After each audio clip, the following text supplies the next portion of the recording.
જે સકામ કર્મ કરે છે તે ભક્તો પરમેશ્વરને પામતા નથી. માટે શ્રી કૃષ્ણ અર્જુનને નિષ્કામ ભાવે કર્મ કરવાનું કહે છે.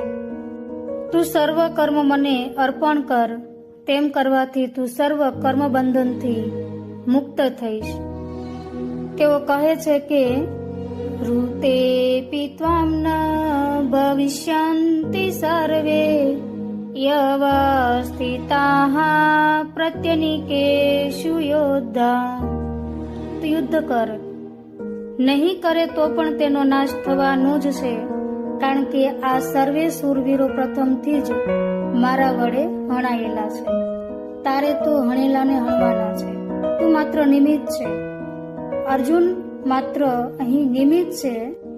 તે સમજાવવા માટે કૃષ્ણ પોતાના વિરાટ સ્વરૂપનું દર્શન કરાવે છે અને કોણ પરમેશ્વરને પામી શકે તે સમજાવવા નિષ્કામ કર્મ, જ્ઞાન અને ભક્તિનું સ્વરૂપ સમજાવે છે.